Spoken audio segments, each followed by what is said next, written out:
Donald Trump continues to push for a takeover of Greenland. It is a self-governing territory of Denmark, in case you didn't know. U.S. Secretary of State Marco Rubio has plans to be meeting with Danish officials in Greenland next week. Now, the Trump administration keeps saying they are actively talking about a potential offer to buy Greenland, okay? And they are so far still refusing to rule out the use of military force on the ground there. Now, on Tuesday, Canada's foreign affairs minister, Anita Anand, she actually posted on X that she plans to be traveling to Greenland in the coming weeks. Why? We're going to be officially opening our first consulate in Greenland. Little plot twist there. Supriya, this is so much your world. The question I want to throw at you, and it's a small question. How concerned should we as Canadians be about all this wildness that's going on in Greenland and how it may or may not affect our own sovereignty as a country? Yeah, look, it's a great question. I think it's important not to panic. I think if you're looking at this from what's been transpiring since Venezuela, I don't think, we're at risk of tanks rolling through the border or at risk of Mark Carney getting captured in the middle of the night or anything like that, right? Okay. But I think we should absolutely be concerned, and we don't have to parse a lot of what Trump has been saying. There's nothing to read between the lines here. He's saying the thing of what he's going to do, so we should listen to him. In his inaugural speech, which was about a year ago at this point, he talked about territorial expansion. He's openly saying and musing about using military force in Greenland. When he talks about needing Greenland for a security purpose, I mean, quite frankly, that's kind of baloney because, Greenland is, as you already mentioned in the opening, it's a sovereign country, but it's managed by Denmark. Denmark is a part of NATO, right? If they wanted more troops up in Greenland, they could do that very easily. They just gotta ask. But apparently he doesn't want to ask. He doesn't want to do it the friendlier, diplomatic way. So now he's going about it the strongman way. So do you think that there's an ulterior motive? Because what I understand about Greenland is it is the least populous, the most sparsely populated territory in the entire world. That it is almost 80% or maybe 80% made up of ice. But there are really, really important minerals under that ice. So do you think that there's any, the reason why he actually wants it is not just so he can protect it, or as a military kind of operation, but that he actually wants to mine there. For resource extraction. Yeah, that's entirely possible. And he's mentioned our own resources and our own minerals, like Canadian minerals and resources that he wants. So I think that's part of it. But in terms of what the administration is currently saying, what they seem to be really honing in on is that security aspect and the need to have an increased American presence in Greenland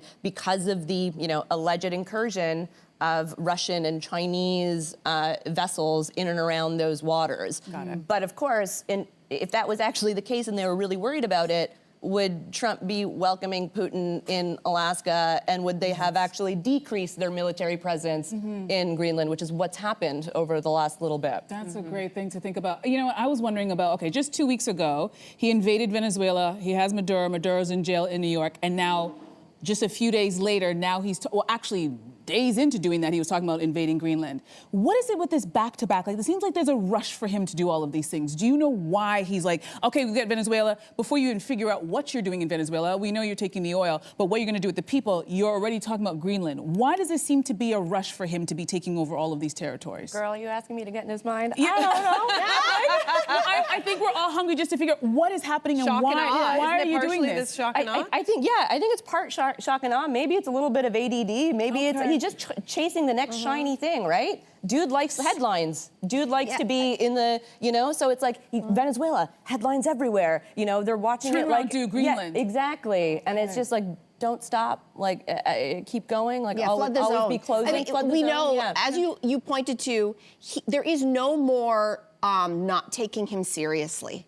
So we were talking about Project 2025 earlier this week. We talked about the Monroe Doctrine of 1823 and 200 years later. He has now called it the Dondro doctrine, which, and then he posted this, or at least the State Department posted this on X and on Truth Social, where he basically he's not whispering it anymore. This is what the American government posted. This is our red caps hemisphere. Who is he talking to there? One can presume, if you read the Monroe Doctrine, he is talking to everybody, Europe included, but especially to Russia and to China. To your question about the rush, there are midterm elections coming in November 2026, which feels like a lifetime away. And some people are maybe saying if they happen. If they happen. Okay, that's a fair question, right? Democracy itself is falling. I don't know, But we were just talking I'm listening. If I bring it back to Canada, you're right. I'm not worried that there are going to be tanks rolling into Ottawa, but I am worried that there is a different kind of warfare. Yeah. This July, CUSMA, which is our free trade agreement with the United States and Mexico, is ending. It has to be renegotiated. What if the warfare is that Trump simply says, we're not negotiating. Here is how we're doing trade with you, period. Whatever, there's a tariff, maybe not. We're going to open up dairy. We're going to do all the things that you don't want to do. And by the way, you need to stop hanging out with Macron, with the NATO guys. Carney is going to China next week. What if Trump actually says, I'm not going to roll in with a tank, but you need to do exactly what we say and stop talking to the people that we have deemed our enemies, or else? Yeah, I mean, I think that's entirely possible, and in fact probable that there's likely going to be a movement towards that direction. And if you look at not only what Prime Minister Carney has said, but previously Prime Minister Trudeau has said this as well, that Trump wants to dominate us economically. He's been open about this. He's trying to get us to submit through economic coercion by squeezing us with tariffs. And the other thing with the CUSMA renegotiations, as we've seen with Trump, his word and his signature means very little, right? We're getting hit with tariffs right now that we shouldn't technically be getting hit with. So even if we do come to another agreement, what good is that if he's just going to rip it up and do his own Donnie T thing anyway? Yeah, it's true. I like the Donnie T thing. Well. I also apologize for making you get into Donald Trump's head. I was just trying to figure out what's going on. My apologies, it's too much. All right, so let's move on to our next story that I know a lot of people are talking about. Tensions are high in the U.S. after a Minneapolis woman was shot and killed by an ICE agent. Witness videos show 37-year-old Renee Nicole Good, mother of 3, was shot in her car in a residential area of the city. The Trump administration said she was killed as she deliberately tried to run over the agent. However, New York Times analysis of footage from 3 camera angles show that the vehicle appears to be turning away from a federal officer as he opens fire. So given the political climate, do you see this as a turning point? Supriya? Sorry, I'm all the easy questions. All the easy questions for you, my dear.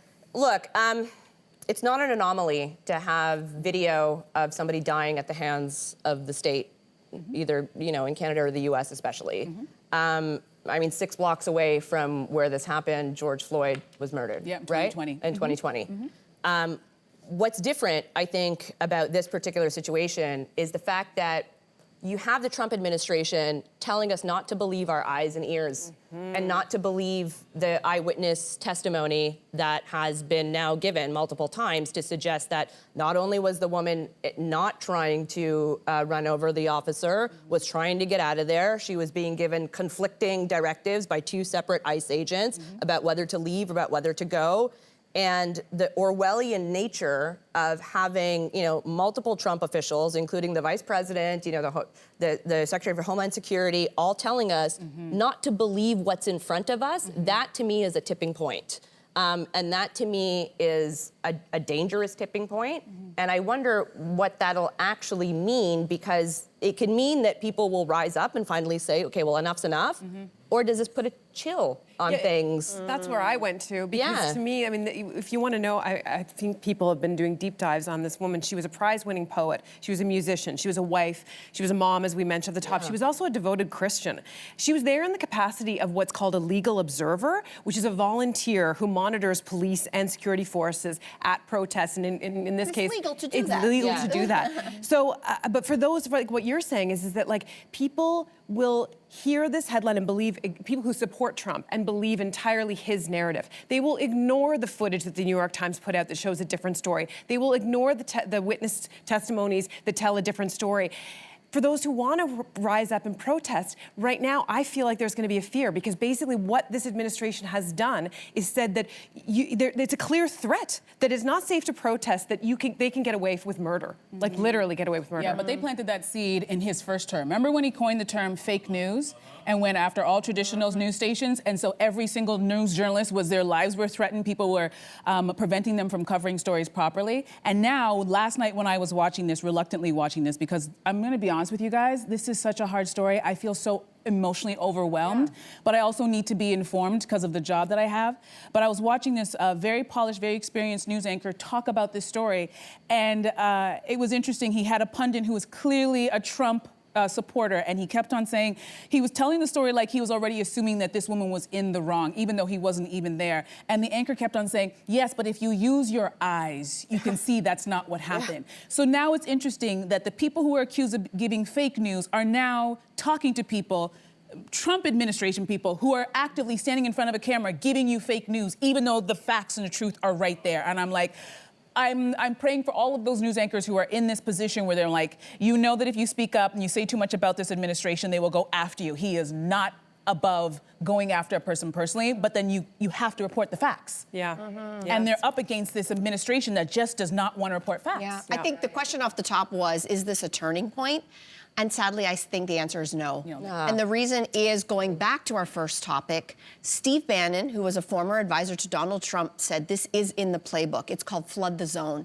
Gives so much news, doom, gloom, make people believe that their very survival is at risk, and they will be so divided and distracted with the basic thing of getting through a day that they cannot galvanize and organize to rise up and fight against a power. When there's a million bullets coming at you, how do you know which one to pick and duck?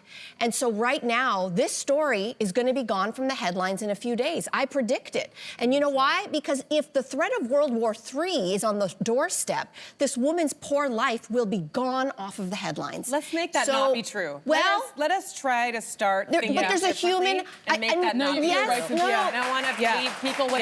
I don't want to leave people with the impression that they have they're helpless. It's not that they're helpless, but this is a human thing. We also have to protect our peace, our mental health. Since this guy got back in office, I think I speak for a lot of us. We are exhausted, and we're not even American. We're exhausted, but that's exactly the point. So the question is, the answer or question to you is, how then do we push back? Because we're helpless to get this guy out of office. I think what the best thing to do, and again, we're not going to solve it and we have to go to break, is for people to actually protect their peace to a certain extent, but still stay engaged. And this is when you start talking to people and letting people know, writing letters, staging protests. Like, I think we do have to be cognizant of this and do it in smart ways, and do it in ways that are informed, and protect still from us not getting whipped up by things that suck our energy. It's about being focused, and we can do this. Canadians are smart. We can do this.